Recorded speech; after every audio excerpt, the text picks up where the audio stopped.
toutes et à tous, c'est Mika pour Maxi Protect. Je suis content de vous retrouver aujourd'hui pour parler pistolet à plomb. Alors on va dire pistolet carabine à plomb puisque c'est le modèle anglais de chez BO Manufacture. Donc c'est un pistolet avec une crosse qui peut le transformer en espèce de mini fusil. Alors pour la précision,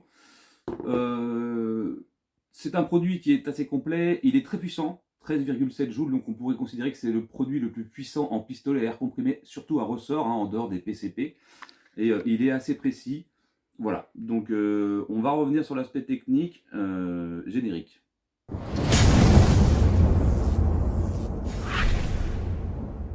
On va parler plomb avec la Langley qui est ici.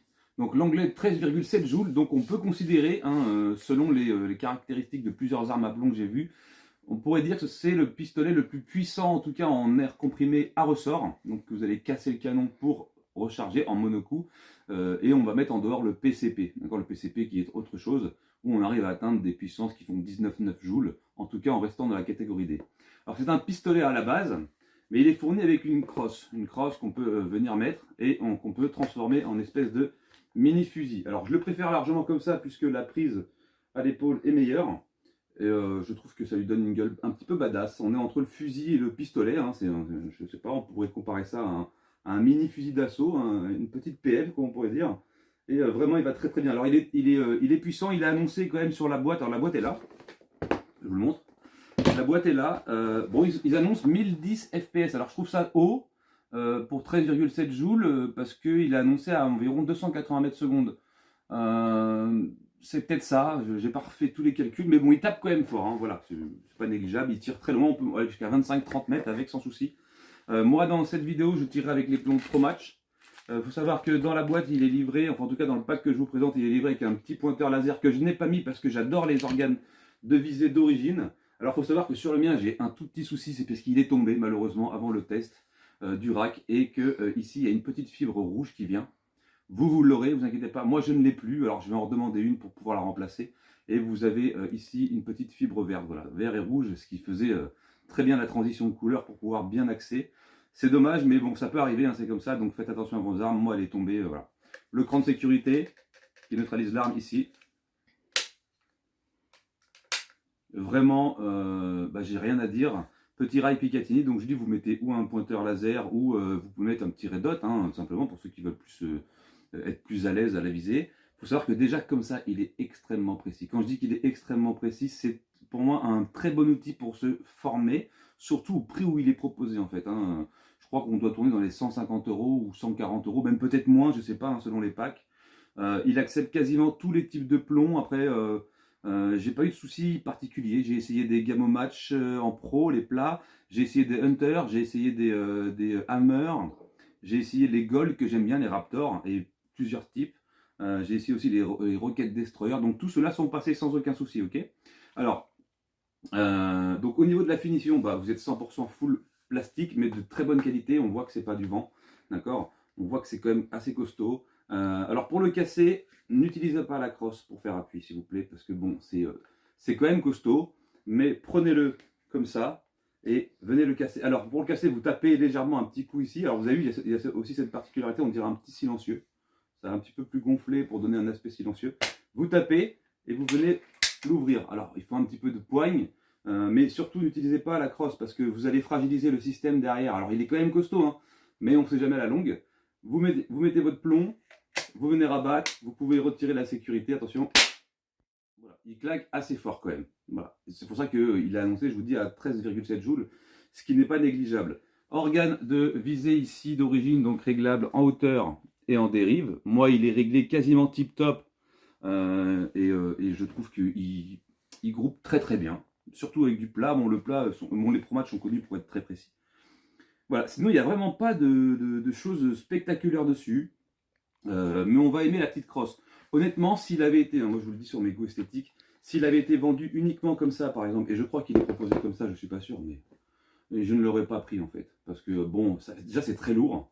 Alors on a un poids qui doit voisiner les 1,4 kg, 1,3 kg. Et puis, ça fait gros flingue de fou. Autant trouver une alternative beaucoup plus courte si on veut faire du pistolet, quoi. Si on veut faire de l'arme de poing, c'est beaucoup plus joli. Donc c'est vrai qu'avec cette petite crosse qui vient se mettre comme ça, vous voyez, il y a deux petits crans derrière. Vous venez l'enquiller comme ça dedans, et vous venez tourner. Et ici, vous avez une vis. Enfin, moi, je l'ai déjà serré. Vous avez une vis, ça vient clôturer. Et voilà. Et après, vous pouvez épauler. Donc voilà. Donc sans la fibre, j'ai quand même une très bonne visée. J'étais surpris. Je m'en suis rendu compte au bout de 4 séances de tir. Je me suis dit, bah, mais il manque un truc en fait. Et quand j'ai regardé les photos, et vous voyez la photo sur la boîte qui est là, vous pouvez le voir, il a une fibre rouge au bout. J'ai dit, ah oui, il manque effectivement quelque chose sur le mien. Donc voilà, donc vous voyez, il a donc c'est à 1010 fps, sachant que sur des tests chronie faits pas par moi mais par d'autres personnes, il s'annonce 287 mètres secondes, ce qui est quand même plus que respectable pour du 13,7 joules. Il a la fibre optique, voilà. Alors, si vous l'avez cette arme, parce que j'ai trouvé plusieurs noms, j'ai trouvé qu'il avait plusieurs noms. Moi, je l'appelle le Langlais BO.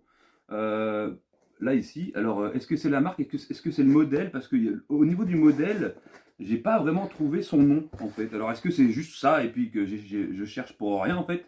BO Manufactured, on sait que c'est un produit français, enfin ça a été dessiné en France, mais il n'a pas de nom. Alors c'est Air Pistol, Brick Barrel, The Black Ops Soul, l'anglais. Voilà, j'ai pas trouvé de nom. Alors bon, voilà, donc je vais l'appeler l'anglais jusqu'à la fin de la vidéo si ça vous dérange pas. En tout cas, je vous mettrai tous les liens dans la description pour vous faire plaisir. Et je le conseille vraiment parce que niveau précision, je vais le comparer un petit peu à l'Artemis, qui est ici, qui est un peu moins puissant. D'ailleurs, j'attends son petit frère et j'attends son grand frère en PCP. Mais je trouve que niveau précision, celui-là, il est excellent. D'ailleurs, la vidéo sortira bientôt aussi. Mais lui, il n'a rien à lui envier en fait. Hein. Vraiment, voilà. Alors, Black Ops, je crois qu'ils sont connus parce qu'ils ont fait aussi une carabine 19.9. Tactical Black Ops, hein, je ne l'ai pas encore eu entre les mains, je ne la connais pas, en 4.5 ou en 5.5, je ne sais plus, en 4.5 pareil, et qui est très bien notée, où il y a eu des très bons retours au niveau de la précision et de la puissance. Donc je vois pas pourquoi ils auraient fait un produit merdique. Voilà. Donc modèle l'anglais, donc voilà, je viens de le lire sur là, en 4.5 mm. Donc c'est ça, voilà. Donc modèle l'anglais. Bon, on va l'appeler l'anglais. Voilà. Alors, il existe en 7 joules 5 et en 13,7 joules, donc faites attention quand vous l'achetez puisque du coup, ne tombez pas sans faire exprès sur le modèle 7,5 joules, vous serez peut-être un petit peu déçu si vous le faites à la distance. En 13,7 joules, il est beaucoup plus attrayant qu'en 7,5 joules. Après, tout dépend du terrain que vous avez, de la distance à laquelle vous voulez tirer. Voilà. Donc, on a fait le tour pour l'esthétique, donc il y a la mise en sécurité. Vous pouvez rajouter ce que vous voulez sur le côté, c'est sobre, c'est simple, hein. Il n'y a vraiment pas de... Il n'y a rien de spécial en fait. La prise en main est plutôt bonne parce que vous voyez, on a l'engagement des doigts qui est très bien représenté ici. Et la mise à l'épaule est plutôt rapide. Et les organes de visée sont bien. Il manque juste le petit truc rouge. Voilà. Mais je ne me suis pas forcément rendu compte, donc vous voyez, c'est pas. Voilà. Je vais en redemander un. Je ne sais pas si ça change tout seul. Je pense que oui, on peut commander une fibre rouge. Il faut juste que je mesure. Voilà, voilà, j'ai fait le tour. On passe au tir et on se retrouve juste après. Alors, on va passer à la phase de tir. Donc, je vais tirer d'abord à 5,50 m au bout de mon garage. Ensuite, je vais ouvrir la porte. Je vais reculer à 12 mètres. Ensuite, on fera 18 mètres. Parce que 18 mètres, c'est quasiment mon maximum à la murette de ma baraque. Et quand on aura le stand extérieur dans le jardin, on aura 25-30 mètres, ça sera plus agréable. Mais là, déjà, avec ça, je pense que c'est déjà pas mal. On va essayer de grouper. J'ai mis une cible en place. Il y a la GoPro qui filme. Ça apparaîtra en haut de l'écran à droite. Et j'utilise les Pro Match de chez Gamo plat. Ok. Alors, faut savoir que il y a ça qui est fourni avec normalement, qui vient là. Je suis pas trop fan. Après, il y en a qui aiment, il y en a qui aiment pas. J'ai même plus ma... J'ai même plus mon truc rouge ici parce que l'arme était tombée. Donc je vais viser comme je peux avec ça. Voilà. On va essayer de grouper au maximum. Let's go, c'est parti. On tire à 5,50 m.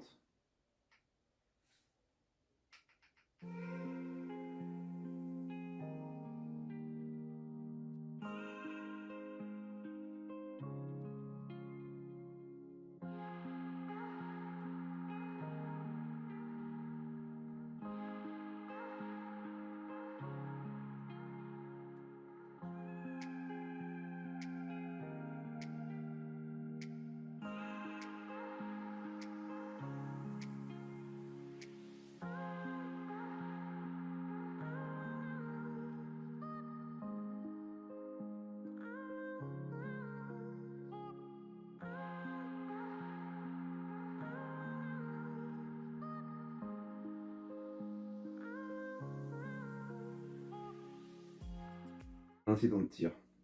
Allez, let's go. Bon, bah, je pense que pour 5 mètres, on va en rester là, 5 mètres 50 à peu près, hein, la porte de mon garage, et on va passer à 12 mètres. À tout de suite. Tenez, tant que j'y suis, bon, j'ai reculé environ à 13 mètres, je crois, environ, de la cible. J'ai mis la GoPro en route, elle filme.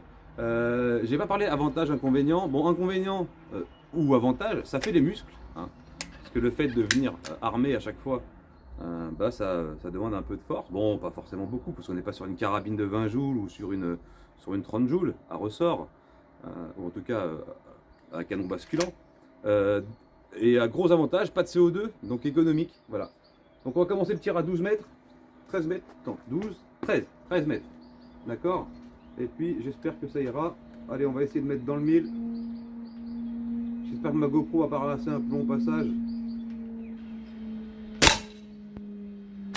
On verra si le groupement est bon d'ici. Et après on reculera jusqu'à la murette. Et la murette c'est 18 mètres. Ensuite après je suis obligé d'aller dans la rue et comme j'ai pas le droit, bah on s'arrêtera à 18. Ce sera très bien déjà. D'accord. Puis j'ai pas d'organe de visée comme vous pouvez le voir l'arme.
Euh, 280 mètres secondes, c'est ce qui est annoncé.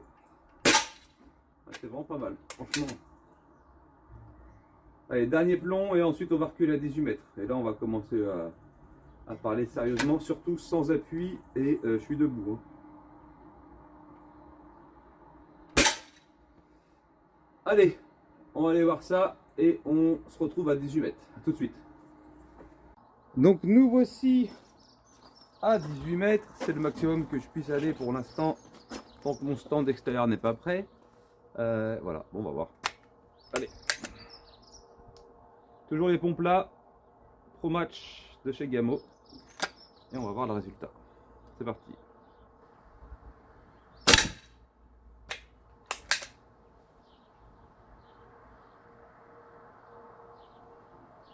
On va en tirer une quinzaine, une vingtaine, hein, je sais pas trop.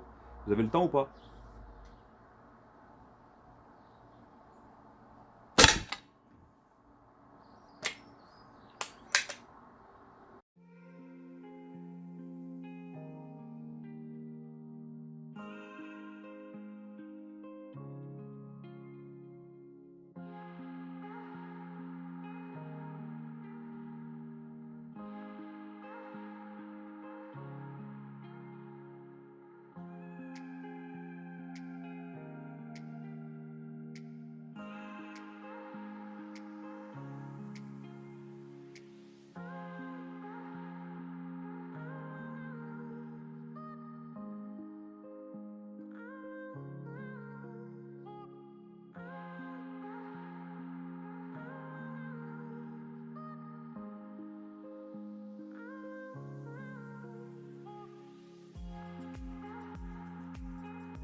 Après, il y a forcément des coups de doigt de cette distance, je vois pas, et puis j'ai froid.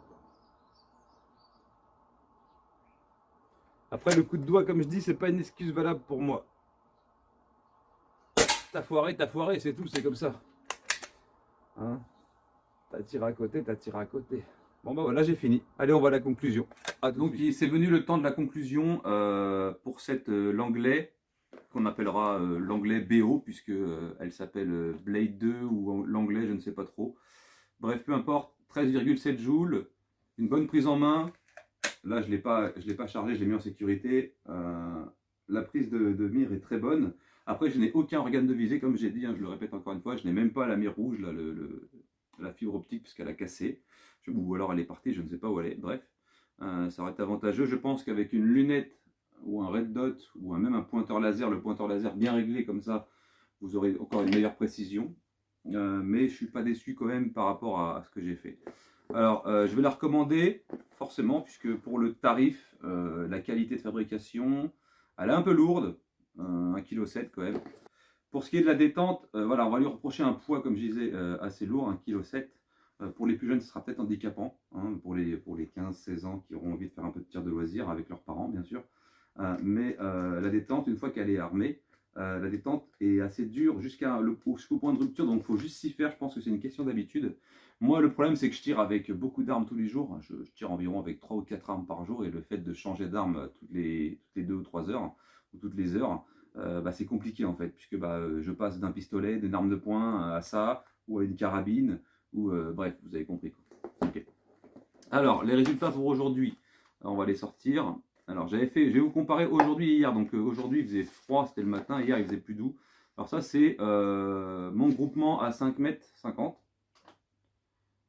Donc, un peu moins bien qu'hier, mais on est quand même dans le centre. Hein, voilà, il n'y a pas à chipoter. Encore une fois, je tire debout. Vous ne me verrez jamais me mettre sur un chevalet pour avoir un appui. Alors là, 13 mètres, j'ai un bon groupement dans le milieu, pas mal qui sont partis un petit peu à droite à gauche. Alors, je vais pas mettre ça sur le compte. Alors, je vais pas me trouver d'excuses bidon, mais j'ai froid, c'était très froid, j'avais les doigts congelés. Et aussi, je parlais beaucoup à la caméra pendant cette série. Voilà. Et du coup, quand on parle, on fait des micro-mouvements et on n'est pas forcément axé. Mais c'est très propre également. Voilà. En tout cas, on est quand même à 13 mètres. Ensuite, pour le dernier, on est là. Donc forcément, on a mis quasiment le plus gros. En plus, j'en ai tiré énormément, je crois. Hein. Je tire au moins une trentaine, une quarantaine. Donc le plus gros est dans le milieu. Puis il y a forcément ces impacts autour. Mais c'est quand même très propre pour la distance, encore une fois. Et je vais vous montrer par rapport à hier où il faisait moins froid. Et comme quoi, il y a des jours avec et des jours sans. Alors c'est quand même un jour avec, hein, parce que sinon j'en aurais mis à côté. Ça c'était hier à 5,50 m. Donc je mets les dates, hein, bien sûr, sur mes cibles. Après je les jetterai une fois que j'aurai fini de publier la vidéo. 13 mètres hier, pareil. Donc j'avais un meilleur groupement par rapport à la cible de 13 mètres à côté. Je peux la comparer si vous voulez. Ça sera plus facile. Voilà. Donc comme quoi il y a des jours où on va tirer mieux que d'autres. Voilà. Comme dans le travail, hein. Voilà, il y a des jours où on va le sentir mieux que d'autres. Hier c'était un meilleur jour. J'aurais dû tourner hier la vidéo du coup avec le truc. Et ça c'était... alors attendez, je me suis paumé dans mes trucs. Et ça c'était hier. Attendez. 13. Ah oui, c'est celle-là. Et ça c'était hier au plus loin, donc à 18. Voilà, donc comme quoi j'étais plus concentré, je parlais pas à une caméra, j'étais dans mon univers et c'était juste pour faire le test du pistolet. Voilà pour ce qui est de la conclusion, donc je vais le recommander forcément. Pour le prix qu'elle coûte, pour la qualité de fabrication ainsi que pour la précision, je la valide complètement puisque rapport qualité-prix on est vraiment bien. Elle me fait penser un petit peu au niveau de précision, je vais peut-être l'accorder à l'Artemis qui est très précise aussi. Beaucoup plus légère par contre, mais on est sur moins de puissance, 6 joules pour l'Artemis. J'attends l'Artemis en PCP en 13 joules également. Donc là, on pourra se donner un petit peu un point de repère par rapport à la précision de l'Artemis avec les mêmes distances, qui est en 13 joules mais en PCP. Voilà, simplement. En sachant que le PCP a un petit peu moins ça tape un peu moins fort, en tout cas au niveau du recul. Cette crosse là, je tirerai pas avec le pistolet comme ça, parce que du coup, déjà d'une c'est très moche. Je trouve que c'est moche. Ensuite, il vient pencher vers l'avant. Donc du coup, il me fait un contrepoids. Et la crosse vient équilibrer. Et franchement, au niveau du confort de tir, ça n'a absolument rien à voir quand on peut épauler. Imaginez-vous épauler ou tenir votre arme bras tendu. C'est vraiment différent. Après, il y en a qui aimeront peut-être, hein, mais je préfère mettre la crosse. Voilà, simplement.